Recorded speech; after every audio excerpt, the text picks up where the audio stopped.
Voilà, alors salutations à vous, fidèles téléspectateurs de Canal Congo Télévision.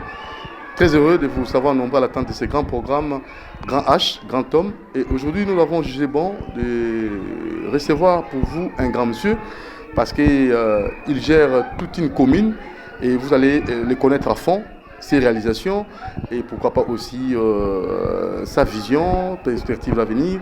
Et vous aurez aussi ses analyses concernant les questions d'actualité. Il s'agit bel et bien de monsieur Trifon, son excellence monsieur le bourgmestre Trifon, et vous aurez des précisions concernant son CV parce qu'il va aujourd'hui se présenter comme il faut. Doudou Montiri à la présentation, Moron Jambé à la réalisation et nous n'oublions pas aussi Alain Kabongo et toute l'équipe des exploitants, Fiston Antunga, Christian Banjolo, Kifoudier et Bruno Nzinga. Nous tenons là à vous saluer. Alors c'est parti avec notre grand H. Bonjour messieurs les journalistes. Alors je tenais d'abord à vous poser la toute première question pour Nabaïke, pour Tolobaki Mbalao, Solo La Penza, dans le côté Lingala, pour Tibatos Bayoka, Pebaïba Makamzoï Koleka. Monsieur Trifon, Azali Nani, Abotami Wapi, Atanga Wapi, à Sali Baïtude Nini, on a des questions, Topé Rubrique à Liboso, il y a émission Oyo, Topé sur Maloba. Merci Mingi, Ngana Botami na mission catholique Mokala. Comme on a Ezali Trifon, Wobin. Mukwa Van Pam. J'ai natanga ki na botama na mission catholique Mokala dans Idiofa, territoire Idiofa, na liboso za la province ya Bandundu. Le comme Kwilu. Vous avez mon Kwilu? Oui, moi na Kwilu 100%. Après yango natanga école primaire kana Mokala, natanga na Panu cité, na yoko sisa na Mokala. Et de là, na kene na Bandundu ville, l'institut Longo, catholique, yabakimbangiste. Na zongi lisu na mission catholique Mokalande, na tanga de 3e jusqu'à 6e pédagogique. Tant on a eu diplôme na yago zwa na Kinshasa. Tant on a eu diplôme na kei na ISP Kikwit, où j'ai fait l'anglais, culture africaine. Na yako zonga on ipen, na CDC licence na ngai na anglais. Depuis 1998 de la Silisa, c'est maintenant na kota na enseignement. J'étais professeur d'anglais dans l'école Belé à Ville Kinshasa. Et Belé alors. De après yango na ba accord oyo to signaka na son excellence monsieur Joseph Kabila. On a commencé bourgmestre depuis 2008. Ti lelo na banomenga bourgmestre adjoint na commune Mongafula. Et c'est là où j'ai évolué lelo ndenge nazalia. Oui, nazali marié na maman Hélène Dongo que j'ai salué en passant. Père de 6 enfants, 4 garçons et 2 filles. Banami balé baza ba diplômé, bazo tanga na bango ba misu baza na secondaire. Voilà. Président Ninanga Yangoan. Alors, ni le Ngana Lingate, intimidation. Intimidation na Lingate. Na Lingate, le kuta. Na Lingate, moto ya kwa ira, bato pama. Moi, j'aime. Na Lingaba Congolais belé. Peut-être que les années Congolais, mi bali misa de Lingaba Congolais, Ngana Sanakati. Na Lingaba Congolais mingi. Tout le monde, sans exception. J'aime beaucoup les Congolais. Voilà. Alors, événement nini ça l'a passé dans la vie? Oui, ça l'a passé dans la vie. Les aïe liwa ya gizenga.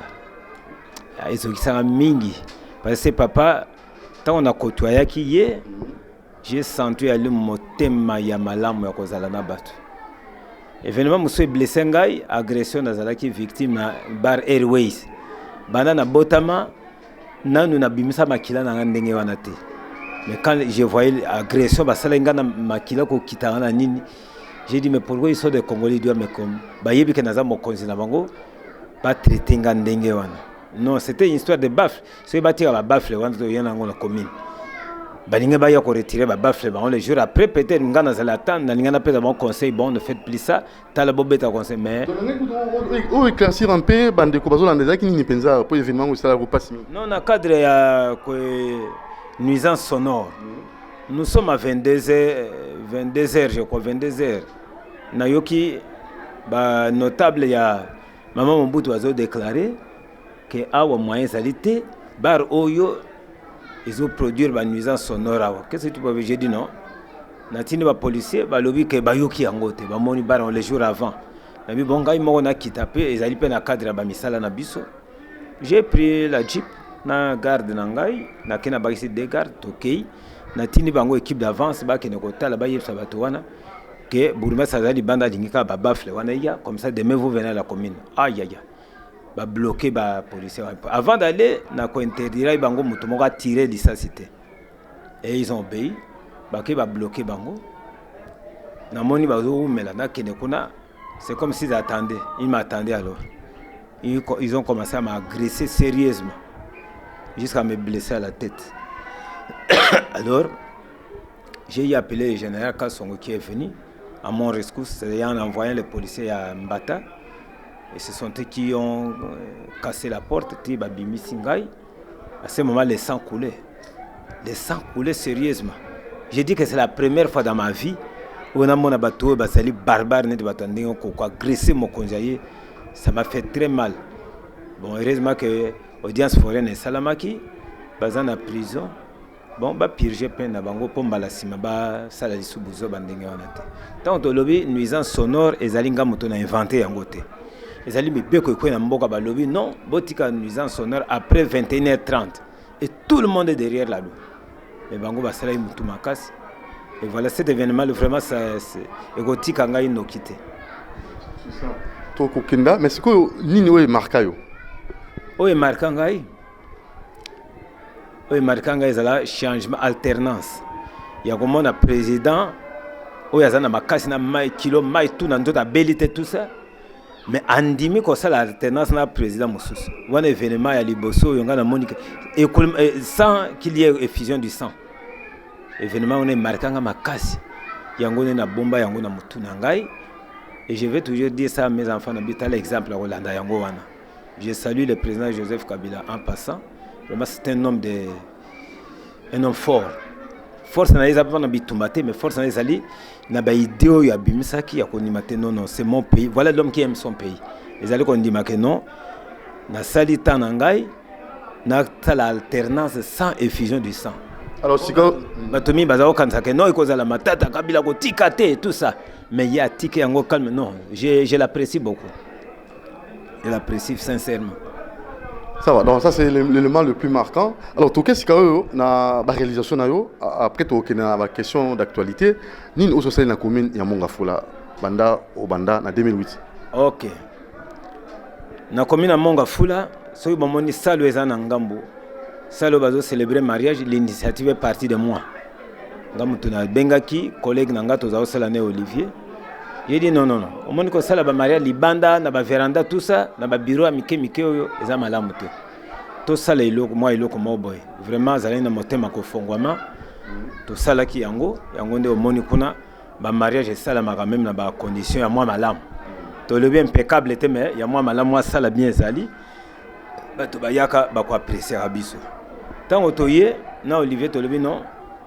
Commune maison communale les ali menacée d'érosion. Maï ou ta côté terrain ya comme menacé tout ça la mire de soutènement pour que l'érosion et quoi envahir et quoi isanda quoi communauté tout ça li moi banda qu'on a ba quartier belé on est ezaba réalisation la biso. Ok, alors c'est quand il y a une question d'actualité monsieur Robin Trifon bourgmestre la commune à Mongafula et tout il y a mon tournoi liboso actualité liboso PPRD bazali na milulu ba fait na congrès pour na ko tala penza ndeni ba ko zongisa parti na bango pe ba yiki ba ko loba déjà na kati ya ko talaka bango nde bazali ba initiateur ya gratuité de l'enseignement bon ba banda kango wana shada kim talobi yango pe Kabila le président sortant azali déjà na ambition na 2023 ameka azonga susu na makambo na habité votre point de vue en tant que bourgmestre bien sûr mais aussi membre à Palou vous avez le membre à Palou oui na longwa Palou lingua palute au moins une question où il y a gratuité d'enseignement et ça là qui na constitution bon constitution ba ko appliquer rango mukolo moko te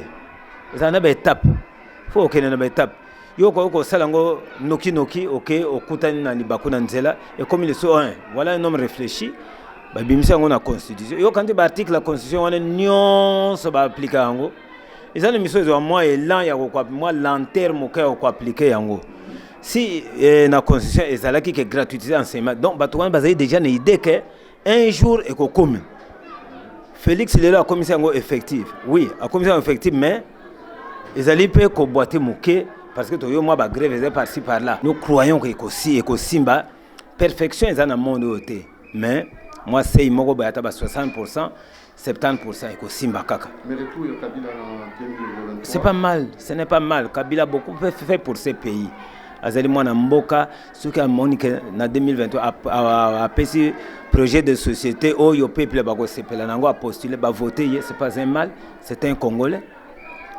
C'est un Congolais. Comment est-ce que vous avez apprécié son bilan? Bilan des Akindirini pour votre se référer à bilan 18 ans. Bon, bilan 18 ans, vous avez ce bilan où il y a aucun nouveau. Et ça y a un côté. Ce qui bilan est là qui malam à 18 ans.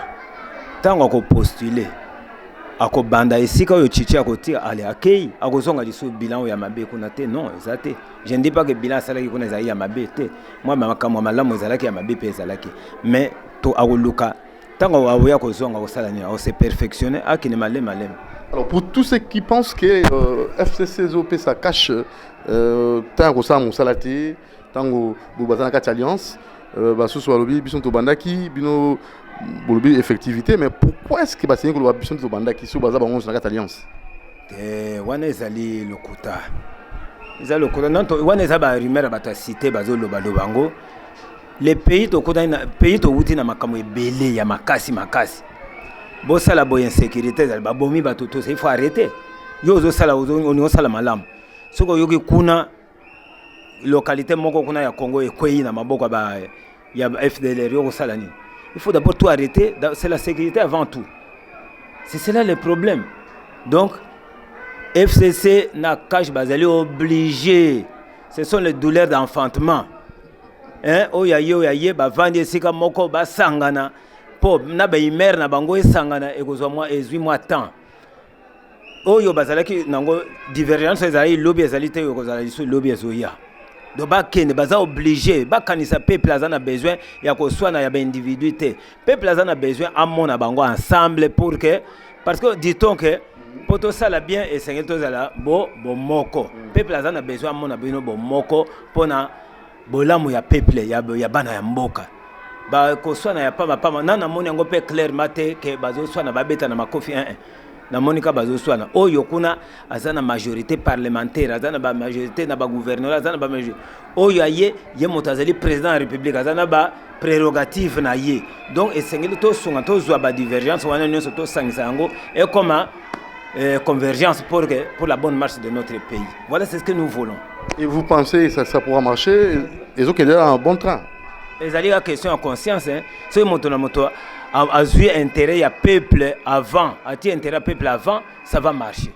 Voilà. Alors, monsieur Trifon, son excellence, monsieur le bourgmestre, nous avons parce que l'opération Kin Bopeto, déjà lancement, nous avons salimi. Donc, quel est ce qu'on a côté la commune, monga fula, mais kakatano nini oyo, et ça déjà qu'on s'est présenté, et nini oyo, beaucoup ko sala pona ko mekapenza ko sunga ba yike bazana katia commune ozo kam. Merci beaucoup, monsieur le journaliste. Maman li kamunde yango wana, Kinshasa Bopeto. Et c'est to peto la mboka na biso poto za la bonne santé. C'est to peto la environnement na biso bisika na poto en bonne santé. Qu'est-ce qui se passe? Tango gouverneur de la ville, son excellence Gentili Ngobilaye ko lancé opération Kinshasa Bopeto. Bato balobaki a parler passé salama est que tout royo. Mais tout royo mo lobi bon je commence par les petits moyens que je dispose. Na monga fola to yambi yango. Ayaki yemoko asali nous étions la première commune oyo bayamba qui est avec éclat basali na conseil des ministres Kakao. Tant qu'on a lancé message dans le terrain, les gens sont venus nous voir dire vraiment c'est ce que nous voulions. Après moi le maire to sombi moi ba matériel et nous avions commencé et Monga Fula na moi na période de sensibilisation tobimaki deuxième commune après Bandal. Donc les lois ndenge ezali wana tozali ko sala makasi chaque samedi chaque mercredi tozali ko sala yango po kinbo peto wana e comme réalité ezala ndoto te ezala nini mais comme réalité na yango na sengi na bana Monga Fula oyo to salaki mbalelekaki balobaki bako primer mais les quartiers les plus propres biso to zwape couronne wana oyo parmi les quartiers propres to zwaki commune ya na commune Monga Fula to yamba ezali c'était Mama Mobutu tout na lingeza la deux quartiers na olingi peno ja pri wana ya quartier le plus propre donc ozwa yango c'est question de bonne volonté au moins avec la petite volonté que nous avions ce qu'on comme en entrée commune qu'à niveau wana nyonso ezalaki bouché solo ezalaki wana entrée commune okozwa transport faut kangaka zolo mais solo ezali souté ba foule pe ezalaki wana na bonne volonté tozalaki na on a dit non là où vivent les gens très propres bato biloko boye ko sala mate to sala ki musala wana soko tali na entrée commune lelo e komi kima soko tali na cité Mama Mobutu na cité verte ezalaki somo on travaillait jusqu'à dimanche pas plus tard que hier to tu vois que 3 ben na pelle chargeur moko to yai ko sala wana lelo so leki wana ko mona full wana sali elongwe bozo kiyo à niveau pe bozo évacuer voilà c'est ce que nous faisons donc yango na yebisi population awa to yebisi population boyeke oyo nyonso apesi ndako na ezali le long ya bypass liboso ya caniveau ezali liboso na yo peto la yango longola ba inondiso eza na kati soki olongoli yango osangisi yango biso camion ekoya kozwa yango ekene kobwaka wana yango bakoya kobenga bino to bino moko bokokenda botala bisika batie basangisi bafubi biso moko tozoleka tomoni yango tozali kolongola mais ba oyo siko sako tolongi mbala moko oyo etikali ekomi siko ba oyo ndako na bango ezopesa na caniveau wana basala nini baveiller ndenge président de la république obi comme état d'esprit likambo ya Kinbo Peto exactement c'est un temps bakomona ke awe ekomi salité basala nini balongola yango po salité bamesana nango te epesa bamaladi epesa makambo ebele mingi na yango Kinbo Peto wana comme vraiment état d'esprit ezala mutu soka moni sachet alokuta na liboso ya ndako na ye na lupango na alokuta akene kobwaka pour que to kuta ndiso na ba salité ya ndenge wana te voilà eloko to senga na population de yango wana alors likambo ba érosion na commune na yo ezali toté oh érosion mais Monga Fula ezali parmi ba commune érosion moyen te comme soki likole yindi motema zo beta na lobi calamité to kozwa rapport to kozwa nini oye nde tozali kolela à l'heure où je vous parle d'érosion na Monga Fula ba tête d'érosion ezali au moins 23 têtes d'érosion des grandes érosions alors tozwi na Dimez tozwi na quartier Boma localité Boma tozwi na Mama Mobutu côté ya Mama Kiese kuna tozwi na en vrac na sima ya en vrac oyo babenga érosion sans fil tozwi na mite na Mbenseke cimetière Mbenseke tozwi oyo ya Kindele oui à 7 km tozwi ya Chikapa tozwi ya Mitendi vers Bralima cimetière donc eza ebele awa na se awa côté Wamba na se ya Wamba awa ezali koya Kindele ezali koya côté ya campus kuna na côté oyo babenga plateau érosion ezali donc érosion ezali ebele na kati. Que faire monsieur Trifon son excellence? Bon que faire ba rapport nyonso ezali kokende neti oyo ya Dimez gouvernement azali kosala yango na ya Mitendi oyo ya cimetière ezali soni po tango mbule beti okei kuna okomona mikwa na ba cercle ezali kobimeza kitoko te mais ndeni bato bakotonga bandako pembeni nzinga c'est ça mutu makasi ya bato mutu ya makasi ya bato donc ekomi on a bangi papa on a tunaki balobi ke papa tozali ko banga caprice ya ba bayer mais obangi caprice ya ba bayer okokoya na caprice ya ndako kokoya finalement tu as fait quoi botika bisomba somba mais ba soko ba document autorisation on wapi non écoutez bangi biso o éclaircir bato pe po balobaka bino ba bourgmestre boza wana bato ya urbanisme habitat boza na bato ba service non so awa. Merci monsieur le journaliste ngai bourgmestre ndenge naza na bureau awa tu ne me verrais pas un jour descendre na terrain na kenoko teka terrain non bato bazali na terrain biso tozwaka mikanda euta libanda eyaka awa na koinstaurer système avant de signer document parcellaire na yo fiche parcellaire biso topesa la fiche parcellaire na attestation d'occupation parcellaire avant na signer yango esengeli na mona témoignage ya ba chef de localité na ba chef de quartier so na moni yango te document on est koleka te et je crois que yango nde tozo sala c'est-à-dire quoi que nazo sensibiliser ba chef de quartier localité na ba chef d'avenue avant moto aya kozwa document parcellaire awa esengeli yo nani okende osala constat de lieu omona lupango yango est-ce que ezali esika moto akoki kotonga est-ce que ezali esika moto kofanda oui soki bongo nga na signé mais plupart ya bato bavandi esika wana so osali recensement baza na mikanda ya communauté moto akosa bino te ayokani ka ye na so chef de rue ou bien chef coutumier akei kovanda nde quelque temps après akoya koluka asala mikanda mais avant ya kosala wana mbula déjà ebandi komenace bango plupart ya bato basite wana ezali basite moko compliqué wana baza na mikanda ya solo ya bacommune so moni moko ya mikanda talingela bourgmestre tout ça mingi eza lokuta. Mais pour la pollution sonore awa na entrée commune baterrasse ezali nayebi tosali ndenge nini na cité verte presque na commune pollution sonore na baéglise mosusu na baveni moko baéglise ebele tout ça nuisance sonore eloko wana vraiment na pesi longoni na population déjà bango moko babandi ko comprendre que bazalaki komisala mabe moto wuti hôpital na hôpital bapesi yo nini balobi vanda zwa repos tension nini oyo akoya na ndako musique ebandi kobeta te moto wana malade ye liso makasi akufi population babandi ko comprendre même batenasia babar na avant opération balancer ba sensibiliser bango na période de sensibilisation je crois ils ont compris so OK lelo en tout cas pollution sonore ezali sous te ndenge ezali ba nuisance sonore ezali ndenge ezalaki te so OK awa na entrée commune ezalaki somme concurrence ya ba instrument so OK na cité Pumbu ezalaki somme concurrence ya ba instrument mais lelo ndenge nazo yebisa bino en tout cas il y a vraiment un changement et salami. Voilà. Alors Tozokoba na bourgmestre pour na likambo to sengeli pour beta cité au moni lelo baiki bazo ba makambo ya insécurité ezali ko battre record pe mais na commune monga fula ba mesure nini oyo yozwi pour na ko permettre à ce que population ezala na kimianso. Merci mingi monga fula ezalaki Sodome Somor na insécurité. D'abord, Sandé Lekaki, Tobengaki, général Kasson, commandant de la ville, que j'ai salué en passant, à Tinira Ibiso Belema. Ils étaient plus de 3000 ici. Bazalaï Kosala, bouclage ciblé, Bazalaï Kosala, Kotambola, patrouille nocturne, et Botaki Mboumana Yango. Kangaki, criminel, Bazalaï Kotambola, calibre 12.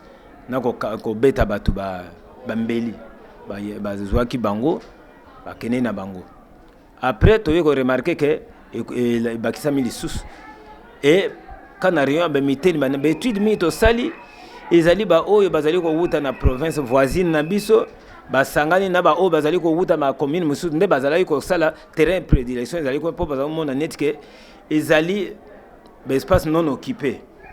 Yango to sengi ba oyo bazali na ba concession côté ya ba concession ekomi déjà na mboka. Ezali ekomi esika ba nani oyo ba criminel bazo kotaka ko vanda. So yi concession na yo ekomi na mboka. Partout ba tongi luka moyen sala lotissement. Comme ça esika bato bazali ko vanda toko luka to tia ba lumière ba éclairage public nde toko bengana molili wana.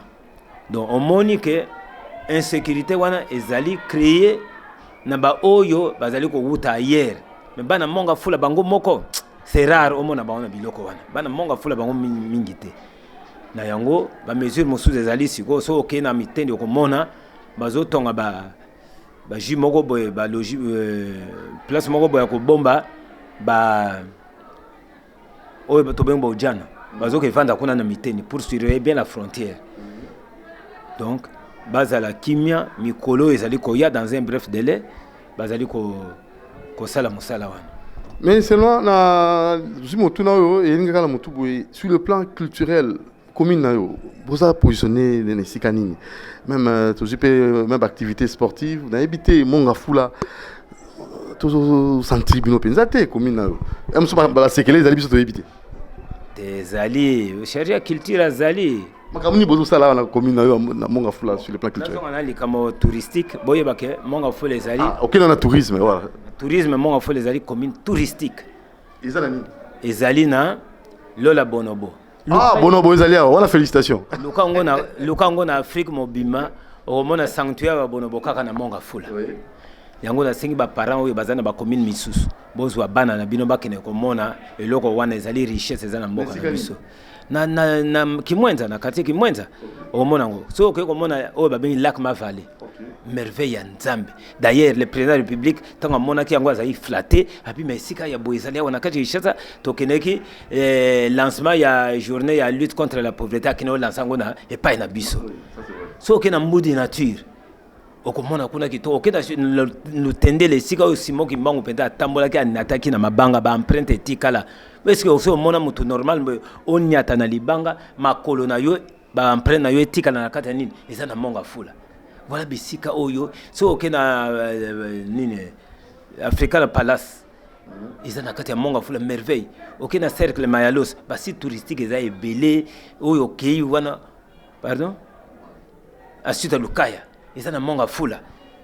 Donc, au Monique, site touristique, ils allaient mingi na kati ya Mongafula. Malgré pour na oyo le baki culturel, ils allaient mais ça les lango penza publicité à makasité. Équipe, mais équipe ya football. Oh, connaît la Sainte-Rita, Chama. J'aime. Nadine Dondeng. Malheureusement ça makasi oh comme minde bazongi bambataki bazongi bakiti siko mais je crois pas ko bongisa ngo j'aime ezali ekiba makasi so kepe na Sainte Rita to bimisa pe ba jouer makasi ba Jean-Marc Makusu ba beta na kati ya Sainte Rita ba jouer oui vous avez na star o ba bima na Mongafula comment pas Mongafula so tali na je nani c'était nani Jantamise oui Jantamise moi na Mongafula hein so tangi na regretté Jean Bombenga le plus grand donc le plus vieil artiste oh wazal le mokolo na bango nyonso oui maître Liolo qui est paix à son âme Freddy Montiri qui a fait la presse oh ezali ki soki a lobby bato esengel ba yoka Freddy parle que son âme repose en paix maître en paix c'est Prince Montiri oui vraiment famille Montiri wana bato tala ba star ndenge wana yakozwa Liolo a dominaka nino na sculpture ye donc professeur donc bazali Mongafula ba star bazali hein bazali ba université kitoko oyo bana batanga kozwa formation esengeli na Mongafula okena na Kimwenza ba école oyo babenga ba école penda ba école kinoko tala na Kimwenza mission. Vous allez trouver ces écoles, ba université, ils savent, ils t'aiment. Batumi ba yeba que ils t'aiment na Mongafula, ils t'aiment na Mongafula. Donc je ne sais pas kene na côté ya Mankoko. Au côté là ba Kimbo. Et puis je peux vous signaler que Mongafula est la première commune présidentielle. Président il y a Liboso Kasavubu. Ndako na isa ina Mongafula. Alors va na Mongafula na côté Kimbondo. Ba monseigneur Kimbondo wana. Donc ce sont les gens où bazali que ba pesa le kumu ya Mongafula usakanate Manadiar pe na Mongafula président assemblée provinciale ya Congo central Matusila aza mwana Mongafula hôpital munene ya Tembete Monkole eza na kati ya Mongafula voilà c'est pour vous dire que Mongafula n'est pas une commune ya nini eza commune banda ba intellectuel tamola nzela bozoka bana bazolo ba français vous sentez que c'est une commune qui a tous les atouts qu'il faut. Ah bon, université catholique où ils allaient en Abianda, ils allaient à Mongafula.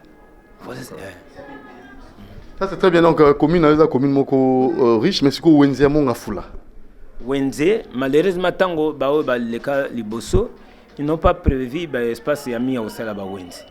Tozana Wenze kaka ya cité Pumbu na maman Mobutu ba benga matadiki bala moi Wenze na mitendi moi oya commune wa penda ezali penda Wenze te ezali moi iloko moko ya muke ya kozwa na 7 km moi wenza muke donc toza pendant na ba wenza yo fiable ça te. Alors que faire maintenant? Bon, que faire? Nous sommes venus hériter une situation nde yango bazo préparer na maman matariki bala lokola espace ezana bien bazo nyumba tongela biso wenze moderne oyo koleka ba wenze ebele ya Kinshasa. Donc espace ezali à 100 mètres carrés. On a des espaces réservés pour batonga wenze ya bien na ba entrepreneur ba benga papakine zande bango sikawana. Une question par rapport au voyage du président de la République. Nous avons voyagé mingi en tant que bourgmestre commune. Habitez nous repérer ça comme lecture dans le Cambodge. Nazo ke lukate yo bana bazo lela nzala yo vana kana ndako. Il faut bima. Obima ko nous ba contact. Bah oui, bah quand ça que non, le Congo c'est un pays de guerre, nous ne pouvons pas aller là-bas. Bah il y a qui met ses côtés, bah fongo la entreprise, bah quoi engager bah na Congo na misale bah intellectuel bah ça est belé awa. Mais bah zo ko salaté parce que bah place c'est athée. Bah il y a. Alors accident ici na Banzagungu.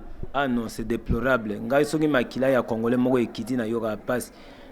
Donc na kata mutu kamoko ba ko chanyoso. Na kati na ba essence na ba tout ça pardon ba autorité bazola na biso ba réglementer soki ezali motuka marchandise etiaka marchandise soki ezali motuka ya bateau batiaka bateau basangisa bateau na marchandise tala au lieu accident yoko salma to lela kaka marchandise te to comme kolela sona vie humaine eza sacré basakana nango te alors bateau bazana lufu na oyo bazali wana mitende maintenant nous allons vraiment prendre les dispositions avec l'autorité likolo ke tokotia barrière wana tokotia vraiment système moko wana batala ndenge bato bazali ko matana kati ba bis bazali okela soki ezali moto ezali ka pona ba marchandise batika chauffeur na ba convoyeur bazala na kati soki ezali bato bazokena nini batia do société nationale za na deux bis na ye bis moko etia ka ba marchandise bis moko etia ka bato pour que bato ba voyager pe na ba condition ya kitoko. Tous les sous dans la période de calamité, nous allons comme bien. Pourquoi mettre les gens et les marchandises, entasser les gens? Je regrette ça. Et je présente mes condoléances les plus attristées d'abord au président de la République, au premier ministre, au gouverneur du Congo central, au gouverneur de Kinshasa, à la famille Union, ça va aller éprouver.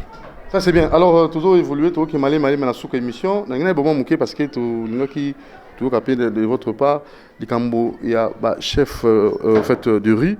Est-ce que côté na yo na monga fula bazali penza ko sa musala na bango pour na côté la penza force pe abino yuta na sima na bango. Bon ba force de rue chef de rue ba to ba gérer bango za ba chef de quartier. Biso to ko pesa. Vous tini mutu chef de rue no ko nani peta ebité. Donc yango to son excellence monsieur le gouverneur Salaki Boy. Tant que yambi ba bourgmestre yamai pe ba chef de quartier apesi bango moi matériel ayebisi bango boyeke na ba rue na bine fo bo soma mégaphone pour que bazala obizo to benga na anglais de town criers ba ke ko tambolaka ko pesa ba message ba vulgariser oyo makanisi ya ba bourgmestre donc bazwa ba mégaphone ba tambola na bango ba tambola na yango po population eye babango. Et babango za bourgmestre c'était ko kina ke no présenter ba chef de rue na bino ba chef de rue ba sala makasi ba yebana bala na biso a mokonde bala za isika boy ba confondre bino parfois na ba chef de localité comme ça ils allaient bien moi concurrence wana et ko zala bien ba yeba bino. Voilà ce que je peux dire na ba chef de rue. Conséquences nini ozali ko découler en fait qui s'ensuit après opération Kinbopeto, depuis Bandi Ango, ni nous vu comme problème hormis Makambuya Airways, est-ce que vous avez mis Kakata de Moussou Kouten Ango Banda au Bandi opération Kin Bopeto? Bon, Mikakata de Moussou Kouten Ango Ezali, Tolongoli full, Bato Bamonika, Tolongoli pourquoi ça full, Bayoko Songs. Tolongoli Bayoko Songs, c'est seulement 2 fois. C'est pour dire que oui, il y a des gens qui viennent pour saboter cette opération-là. Il y a des ceux qui ont appelé à la radio que pour nous proclamer mon la deuxième commune. Donc voilà, j'ai compris que Zali Batou Oyo, Balingi commune à Bangote.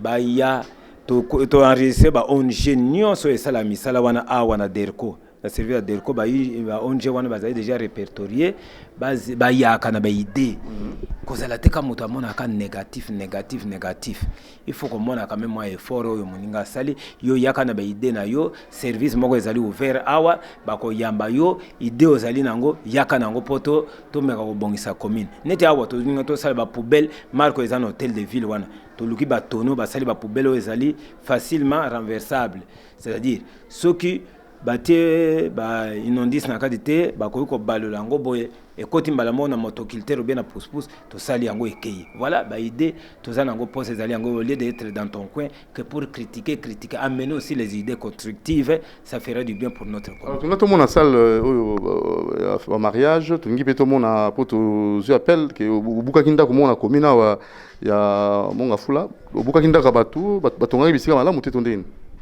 Bon. Oui. Ngai na koloba yango te parce que gouverneur ye moko ya ba ministre mi balé ba ya décision euta ina bango. Moi je n'ai pas le droit ya ko sala arrêter ya démolition. Eza ngai te euta ina ville nde bango moko ba yaki comme ezalaki pe na côté ya catholique et ils ont trouvé que non et si wana ezalaki construction anarchique moyen ba sala ngo ezate. Alors to komona esika ngo pe to mona ba bi mutu esika ngo na ko komate po ko ba bi mutu kana yo j'ai problème. Oui, on m'apprend tout à l'heure dans une émission que Moutou Kanangai, Bambiango Libanga et Pasuki.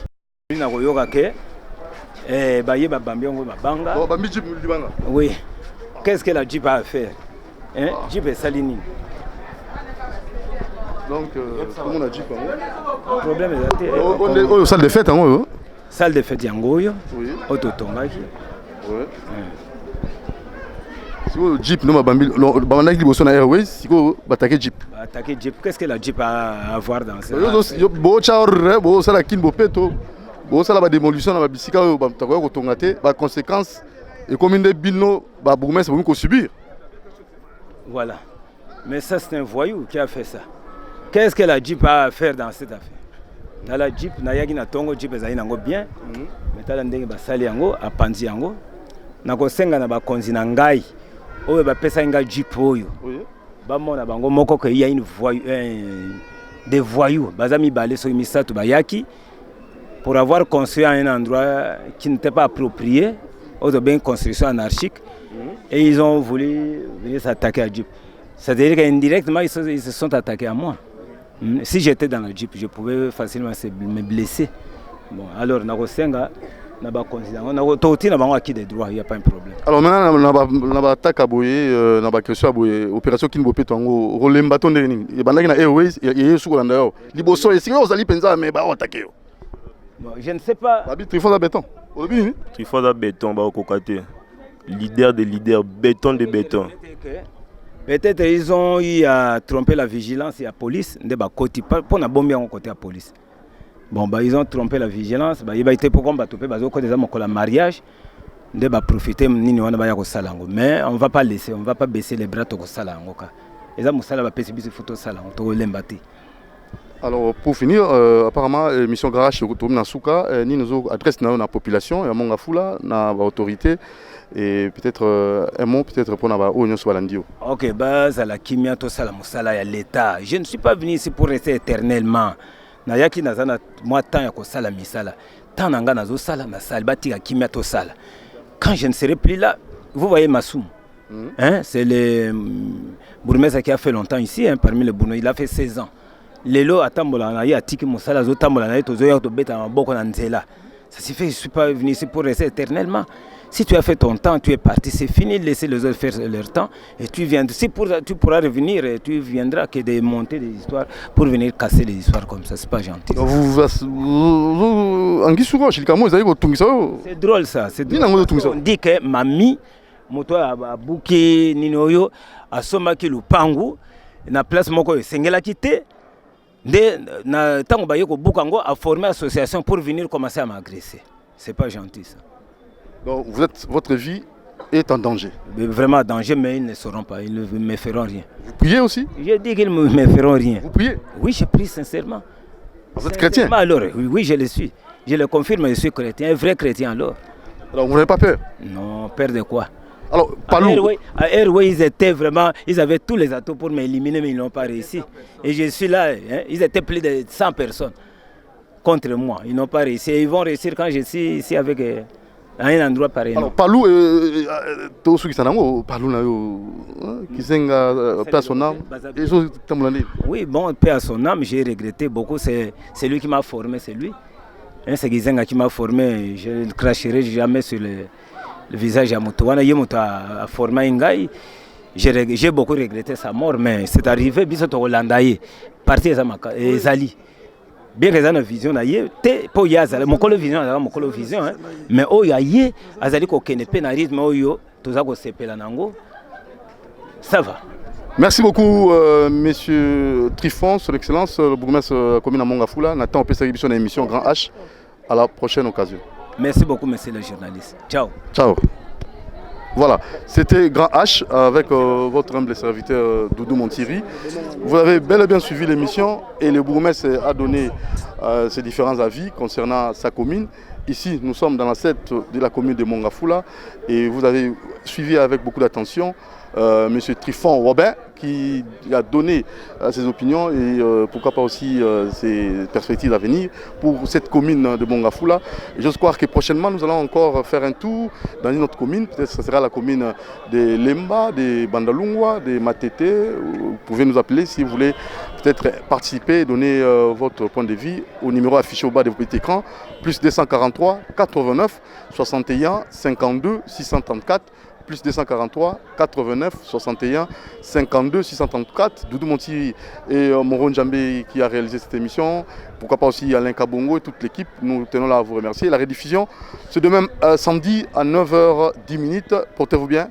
Ciao. À la prochaine.